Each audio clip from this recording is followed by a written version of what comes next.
सरदार साहब कितने अच्छे मिजाज के हैं, लेकिन फिर भी उसको देखने के लिए हमें जाना ही पड़ेगा।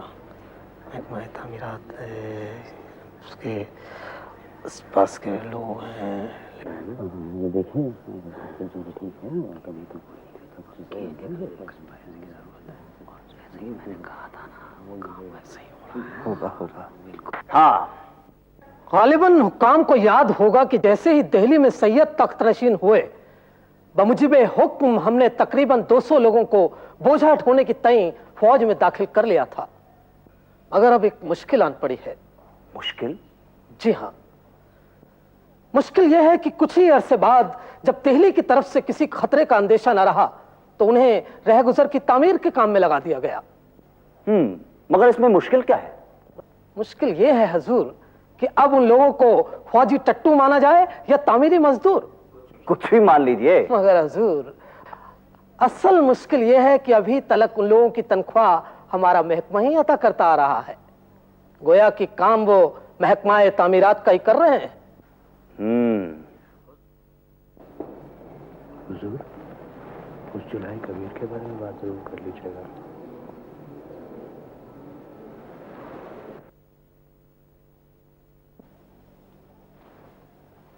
हुजूर, मैं कबीर के बाबत हजरत की राय जानना चाहूंगा। क्या? आला हजरत, वो एक निहायत बदअखलाक जुलाहा है। नाक में दम कर रखा है, कभी तो पंडितों कभी मुहाल करते हैं जनाब कोतवाल साहब। यहाँ तमाम हुक्काम अहम सियासी मसाइल को लेकर बहस मुआयसा करने बैठे हैं और आप न जाने किस नाचीज जुलाहे का जिक्र छेड़ रहे हैं। माफ कीजिएगा, ऐसे नाकाबिले तरजीह मामलात को तो आप बजाय खुद तकमील दे सकते हैं। हाँ, तो मीरे तामीरात, फरमाइए आपका क्या ख्याल है? अली वकार, ये रह गुजर खास तौर पर फौज की रसद और प्यादों वगैरह की आमदोरफ्त की तय तामीर की गई है और इसी वजह से इस काम में फौजी टट्टुओं को लगाया गया था। अरे नहीं, वो तो ठीक है, लेकिन आप उस जुलाहे के बारे में कुछ कह रहे थे ना। हाँ, वैसे बात तो बहुत पुरानी है, लेकिन एक दिन हुआ क्या कि हम नदी के तट पर कुछ तीर्थ यात्रियों को गंगा जी के महात्म्य के बारे में बता रहे थे, तो वही वो आपका क्या नाम है उसका? अरे कबीर। हाँ, ये कबीर आ गया और अपने लोटे में हमको गंगा जल पिलाने लगा। और आपने पी लिया? अरे कैसी बातें करते हैं आतार जी। अरे वो तो हमने उसको लड़का समझ के छोड़ दिया, नहीं तो मन तो हो रहा था कि सरऊ के नकटी चाप क्यों गंगा जी में टपक दे। हमें तो ये कुछ विक्षिप्त सा लगता है। उस दिन शास्त्रार्थ में भी पिटा और बाद में चौक पर 4 कोड़े खाए, वो अलग। फिर भी जनाब, इस जुलाहे की एक बात काबिले दाद है कि शहर भर में बहस का मुद्दा बना हुआ है। आप दाद देते रहिए और यहाँ जान पर बनी है। कैसे? समझ लीजिए 2 महीने पहले एक दीवान को कलम बंद कराने के लिए 2 कातिब रखे थे, मगर इस शख्स ने क्या किया, ना जाने उन कातिबों को क्या पट्टी पढ़ाई या अल्लाह जाने कोई जादू टोना किया और उसी जुलाहे के साथ मिल लिए। और अब तो सुन रहे हैं कि वो लोग उसी की कुछ तुकबंदियों को कलम बंद करते फिर रहे हैं। इस जुलाहे को कुछ सजा देना बेहद जरूरी है, वरना एक दिन ये मर्ज मुतद्दी बनकर फैलने वाला है। अगर आपकी इजाजत हो तो हम कुछ अर्ज करें। हाँ बरखुरदार, क्यों नहीं।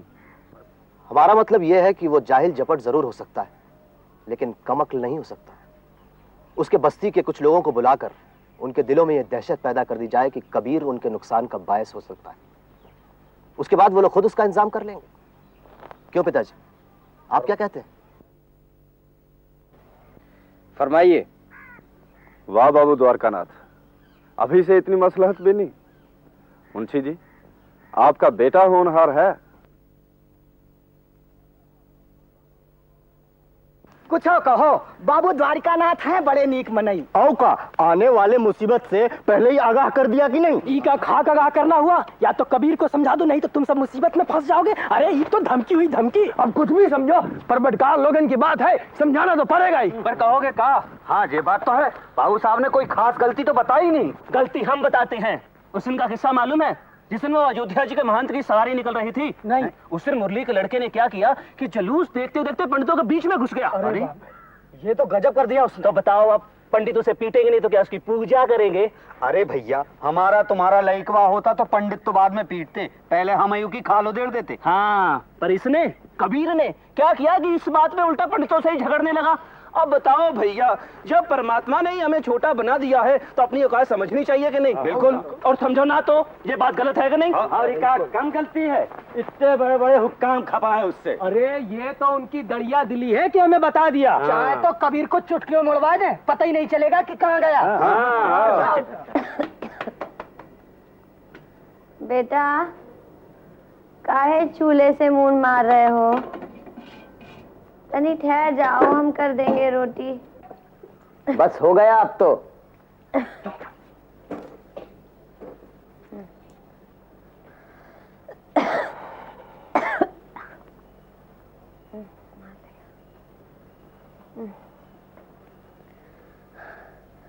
लुगायन के सब काम करते रहना, पर ब्याह मत करना। ठीक है अम्मा, अब तुम रोटी खा के लेट ले, उतनी आंख मूंद के, आराम मिल जाएगा। अरे बेटा के हाथ की करी रोटी खाए क्या आराम मिलेगा? तुम तो बीमारी में पगलाए गई हो। हम यहीं खड्डी पर बैठे हैं, जरूरत पड़े तो गुहार लेना। कहाँ हो गया चचा, कहाँ जा रहे हैं सब लोग? जा नहीं रहे हैं, आ रहे हैं। कहाँ से? बाबू द्वारिकानाथ ने बुलाया था। काहे? ये कहने को या तो कबीर को समझा दो कि मयान में रहे, नहीं तो पूरी बस्ती की खैर नहीं है। हमसे कौनो गलती हो गई का? सही गलत तो हम जानते नहीं, पर जो कुछ तुम करते रहते हो वो हम छोटे लोगों में से कबहू किसी ने नहीं किया। और 100 की एक बात यह है कि तुम अपने काम से काम रखो, औरंग के फटे में गोड़ काहे अड़ाते हो? अब उस दिन मुरली के लइकवा को लेके तुम्हें पंडितन से उलझने की क्या जरूरत थी? एक 10 बरस का बच्चा लाठी से पिट रहा और हम कुछ ना बोले? जब उसका बाप चुपचाप खड़ा देख सकता है तो तुमको क्या इतना दर्द उमड़ रहा था? अब इसका क्या जवाब दें? अच्छा ठीक है, तो इसका जवाब दो कि तुम मुल्ला मौलवी से काहे उलझते हो? हमसे गलत बात बर्दाश्त नहीं होती, चाहे वो पंडित कहे चाहे मुल्ला। लो जी, और सुन लो इसकी बात। कहता है कि पंडित मुल्ला गलत बात करते हैं। नहीं नहीं, इनके कहने का मतलब ये नहीं है। नहीं, हमारे कहने का यही मतलब है। कुछ मुल्ला और पंडितन ने मालिक को पेट भरने का धंधा बना लिया है। अरे मूर्ख, मालिका तो पेट भरता है, पर वो एक का पेट भर के दूसरे का काटता नहीं है, और उसके लिए पंडित और चमार, मौलवी और जुलाहा, राजा और रंक सब बराबर है। वाह राजा बाबू वाह। बेटवा, थोड़े में इतनी बड़ी बात तो बड़े बड़े नहीं कह पाते। बेटवा, हम अभी आते हैं। पर एक बात समझ में नहीं आते कि जुलाहा होके ये महंतों और पंडितों के आश्रम में कहा जाता है। हाँ, ये बात तो हम भी पूछना चाह रहे थे कि तुम अपना मालिक किसे मानते हो? अरे कोई 10-20 ठो मालिक है का? ले दे के एक तो है बेचारा, और उसे जैसे तुम मानते हो, ये शंकर चचा मानते हैं, ये नूरा मानते हैं, वैसे ही हम भी मानते हैं। एकदम है गलत बात है, हम तो भोले बाबा को मानते हैं बस। ठीक है, तुम उसे भोले बाबा कह लो, करीम चचा अल्लाह कह लें, जीवा चचा राम कह लें, पर शायद तुम्हें पता नहीं है कि अलग अलग नामन से तुम सब हमारे ही मालिक को मानते हो। ऐसी बात तो हमने आज तक न कहू साधु संत से सुनी, न कहू पीरौलिया से। भगा मत, इसकी बात से कहीं ये पता चलता है कि ये कौन धर्म मानता है। हम सब धर्म मानते हैं। अरे पहले कहा कि हम एक मालिक को मानते हैं और अब कहते हो कि सब धर्मन को मानते हैं। मालिक तो एक ही है, और ये जो अलग अलग धर्म है, मालिक तक पहुंचने के अलग अलग रास्ते हैं, तो क्या फर्क पड़ता है किसी भी रास्ते से चले जाओ। हम हमेशा कहते थे कि लइकवा गलत बात करता है, पर लगती सही सी है, पर आज पता चल गया कि बात सही कहता है, इसीलिए सही लगती है। अरे अकल के अंधो, तुम्हारी बस्ती में एक पीर औलिया पैदा हुआ है, पीर औलिया, और तुम उसे पहचान भी नहीं पाए। असल में आनर तो तुम लोग हो, तुम लोग।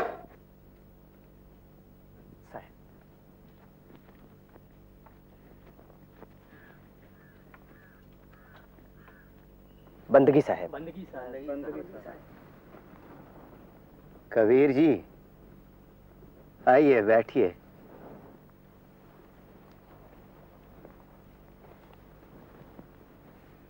साहब, हम चाहते हैं कि हमारी जौन छोटी जात वालों की बस्ती है, वहां भी हम लोग मिलजुल के सत्संग शुरू करें। आप तो सदा हैं कबीर जी। आपने ज्योति की लीक पकड़ी है, उसको तो हर तरफ फैलाना आप ही का कर्तव्य है। साहब, हमने बहुत कोशिश की कि लोग यहीं पर आए, मगर हम लोगों के काम ऐसे हैं कि जिस दिन मजूरी ना करें उस दिन घर में चूल्हा नहीं जल सकता। इसलिए शुरू में इतना समय निकालना बहुत मुश्किल होता है। सदा हम तो आपस में सहयोगी हैं। अंधकार एक जगह एकत्रित होता रहे तो अच्छा होता है, पर प्रकाश को तो चारों ओर बिखरना चाहिए। हम यहाँ जोत जलाए हैं, आप वहां नई जोत जलाइए। बस अब आपका आशीर्वाद मिल गया, अब कोई रोक नहीं है। आज से हम लोग यहीं जमा हुआ करेंगे। गुरु का आशीर्वाद भी मिल गया है। ये तो बड़ी खुशी की बात है। वैसे तो जब भी काहू पे मुसीबत पड़ी है, आप ही ने राह बताई है। राह तो मालिक दिखाता है, पर हम मालिक को तभी याद करते हैं जब कोई मुसीबत आती है, और ये गलत बात है। दुख में सुमिरन सब करें, सुख में करें न कोई। जो सुख में सुमिरन करे, दुख काहे को होए। जो सुख में सिमरन करे, दुख काहे को होए। आहा, कबीर बहुत ही बढ़िया। कबीर साहब, जरा दूसरा मिसरा एक बार दोहरा दीजिए। हम पूरा ही दोहरा देते हैं, सब ध्यान से सुने। दुख में सुमिरन सब करें, सुख में करें न कोई। जो सुख में सुमिरन करें, दुख काहे को होए। साहब, आपकी बात तो हमारी समझ में आ जाती है, पर इन मौलवियन और पंडितन की बात काहे हमारे समझ में नहीं आती। सीधी सी बात है, हमारी तो वही भाषा है जो तुम्हारी है, अनपढ़ों की भाषा। वो ठहरे पढ़े लिखे लोग सो कठिन भाषा बोलते हैं। कागज की लेखी, वो कहते कागज की लेखी, मैं कहता आंखन की देखी। आहा, बहुत ही बढ़िया।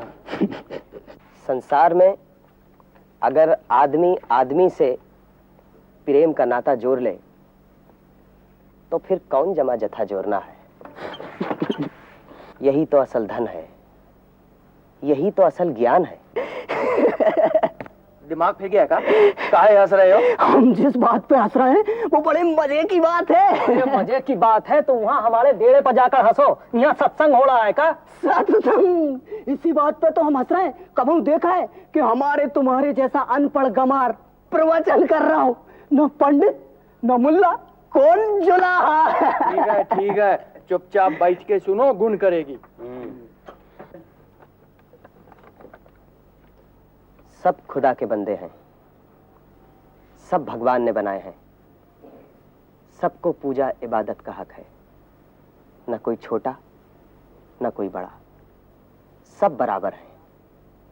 और इस बराबरी का धागा जुड़ता है आपस के प्रेम से, और जुड़ने से आती है ताकत। लिखो, पोथी पढ़ी पढ़ी जगमुआ, पंडित भया न कोय। ढाई आखर प्रेम का, पढ़े सो पंडित होए। बहुत बढ़िया। लोग बढ़ रहे हैं और जगह कम पड़ रही है। हमें तुरंत कोनो बड़ी जगह खोजनी चाहिए। कल देवउठनी एकादशी है, कल ही गंगा घाट पे क्यों ना श्री गणेश किया जाए। अरे गंगा जी के पंडा पुजारी इतनी मार लगाएंगे कि तुम्हारे सारे देव उठ के भाग जाएंगे। शुभ काम की खातिर हर दिन शुभ है और हर जगह पवित्र। शरीर की आत्मा ही तो परमात्मा है, तो उसे चाहे यहां खोजो चाहे गंगा जी के घाट पर, पूनों के दिन खोजो चाहे एकादशी के दिन, कोई फर्क नहीं पड़ता। इस घट अंतर बाग बगीचे, इसी में सिरजन।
की अजीज ले लो और अब हम तुमसे आखिरी भिक्षा मांगते हैं। कैसी बात करती हो? अब हम ज्यादा दिन बचेंगे नहीं। नहीं, हम तुम्हें कहीं नहीं जाने देंगे।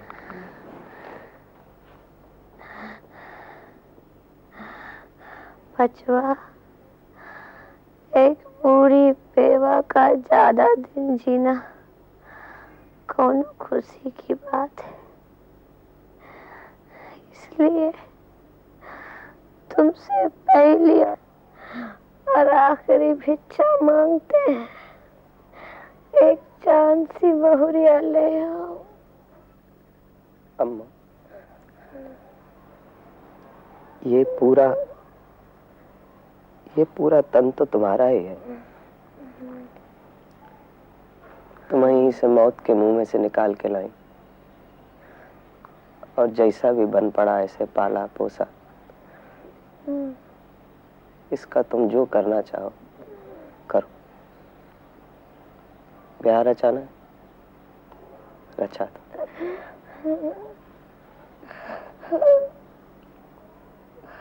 हमने तुम्हें बहुत दुख दिया है अम्मा,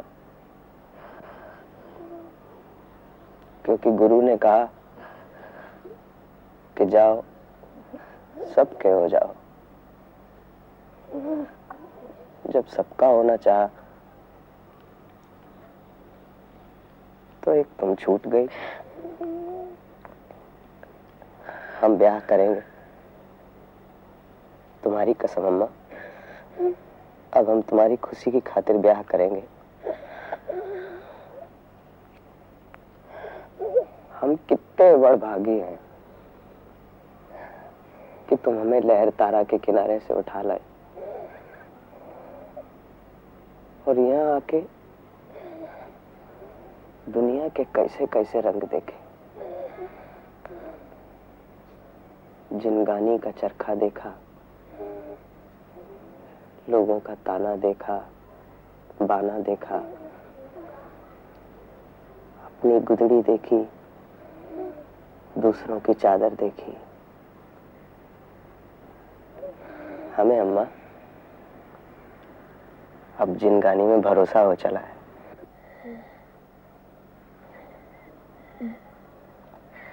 हाँ, अब सब ठीक हो जाएगा। कबीर साहब। अम्मा, हम जाएं? हाँ,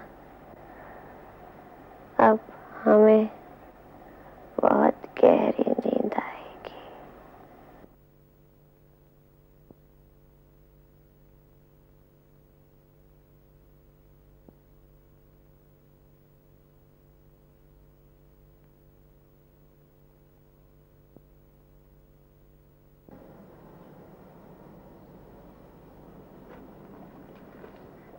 हम सत्संग की खातिर एक जगह खोज कर आए हैं,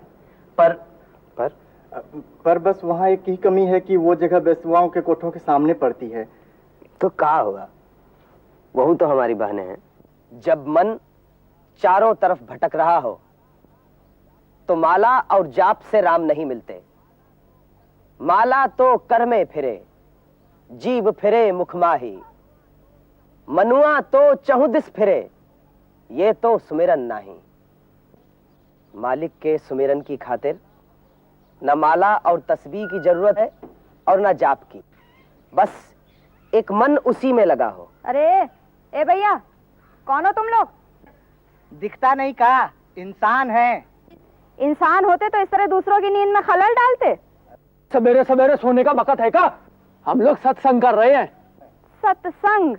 जाके शक्ल देखो पहले अपने आईने में। अरे वो काम तो तुम्हारा है। नहीं बहना, हम कोशिश करेंगे कि धीमे बोलें ताकि आप लोगों को कष्ट ना हो। कोशिश करेंगे? जाके पहले अपना तलफ्फुज तो ठीक करो, बाद में आकर के सत्संग करना। वो क्या होता है? सत्संग कर रहे हो, इतना भी नहीं जानते कि वो क्या होता है। जाहिल कहीं के। अब कल से यहाँ दिखाई मत देना। कोशिश करेंगे। कोशिश करेंगे। हाँ। हाँ, तो भाई बात ये चल रही थी कि जब मन सीधे ही मालिक से जुड़ सकता है तो फिर माला। कबीर साहब, कबीर साहब, गजब हो गया कबीर साहब, नीमा चाची का इंतकाल हो गया।